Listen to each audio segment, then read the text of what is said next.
All right. Good day wherever you are in any part of the world. Thank you once again.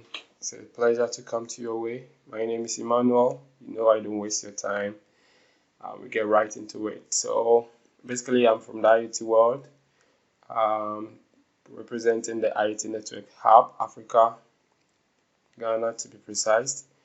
So we get today to delve into what IoT is. Basically, we have been learning what IoT is in the past. So if you missed that session, you need to go back and then learn. So let's take a recap on what we've learned. IoT is basically having your device and also having your software or your hardware, but there is some network that connects these two together. Alright. So this form the IoT. So it's basically hardware and software, and then your devices. Then you have some sort of communication between them. This from the IoT.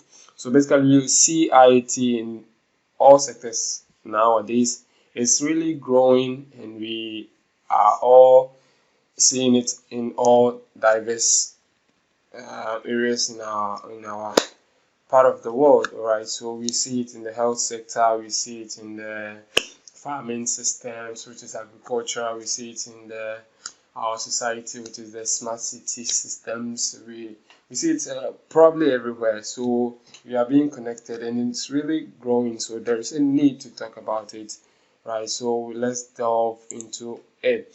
And one thing that we used to learn IoT basically is the Arduino, and Arduino is also one thing that also helps us in learning this connecting devices with the software and hardware. So one website that I'll recommend, I'll put it in the description, which is the Arduino.cc. It's basically the basic place we just go to learn about these Arduino systems. There are a lot of kits that we use. There are a lot of hardware boards that comes. We have the Arduino Uno, we have the Nano, we have the Mega boards, we have all kinds of board that we program. You can program for any project that you want to do.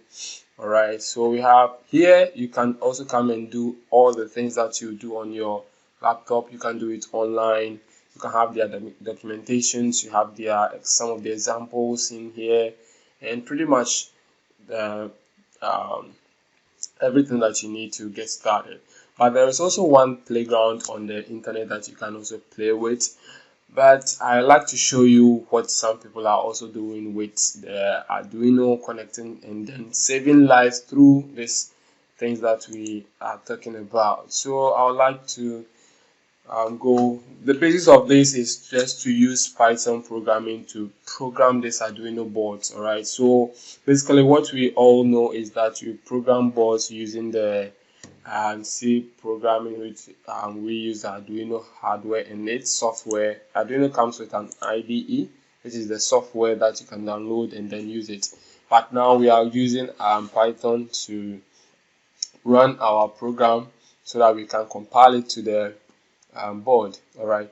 So basically, these are some of what projects that others are doing. Some basic projects, some sensors. We have some sensors being linked. We have some screen readers, and then we have some temperature readers, potentiometers, and lights. And so people are designing a lot using the Arduino boards. All right. So how does this Arduino board works, and how does this Python frameworks also work? So I like to design something right here for us to see. So this is how the Arduino works. Let's take a blank example for instance. So you write your C program here. The program just started, and just run the compiler and just take the decision to maybe switch on your LED or switch off. So if it's switched on, just keep that loop switch on off. It just, if it takes another decision, it just loop through that decisions and give you the result that you need. All right.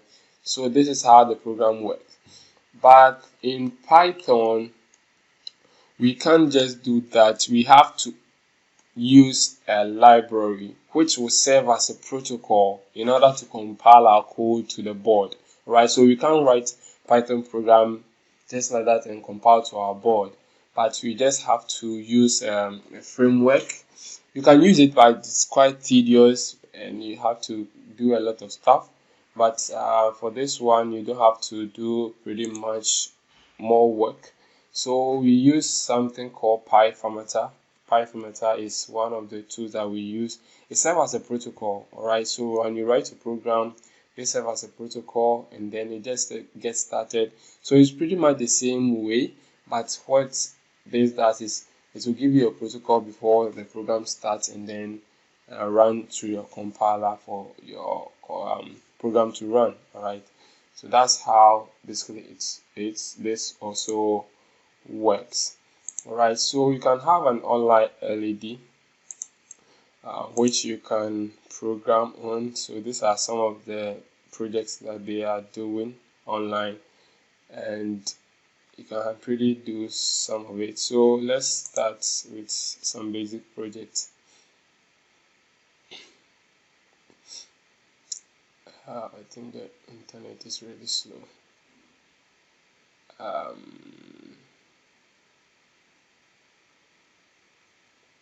Alright, so here you can also design your Arduino boards and all your program that you use to run on your so I like to start with let's build a circuit.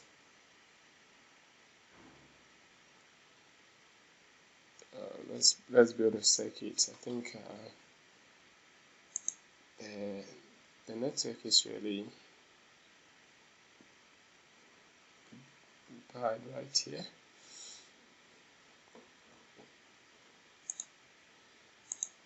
Alright, so when you click the new, you just build a new circuit and then you're just good to go. This is taking long to load. So I'll also put this in the description. It's called Thinkercad. Thinkercad is an online platform where you can also do all your programming there. But one thing is that you basically can't write in Python code. So that's what we are about to do. Right. So right now you have been given a playground, right, to start everything else. Here is your code, but there are no codes right here from now. So you take this little thing right here. You just get your board first, alright. You can also run some basic Arduino examples, right?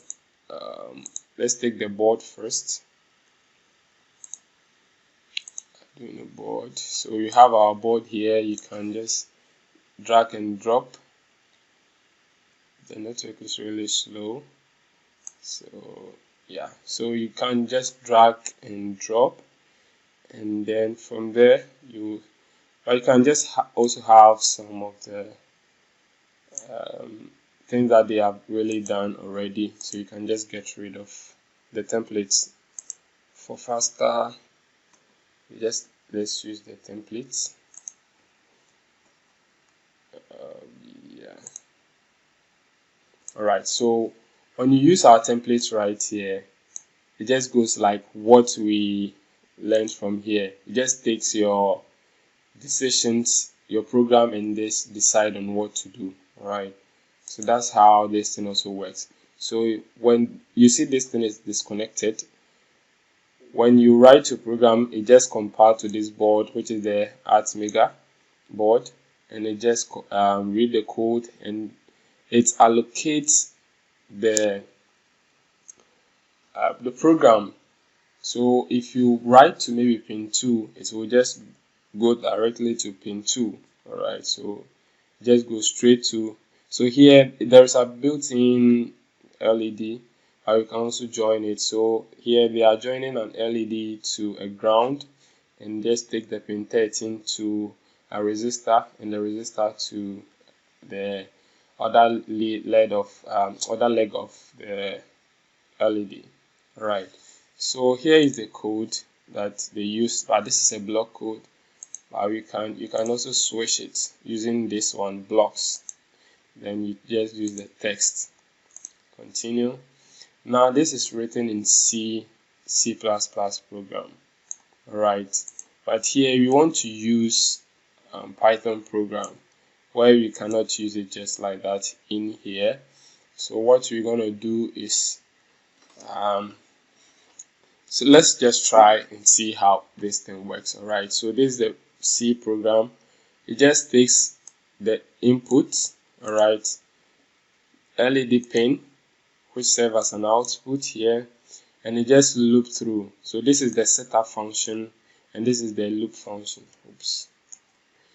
And this is the loop function, which takes an LED and just print it high, and just wait for 10 seconds and 1 second, and just switch off the LED. So we have discussed this in our earlier projects, so you can go back and refer. This is not new. And then the program will just loop through once again until maybe your light goes off.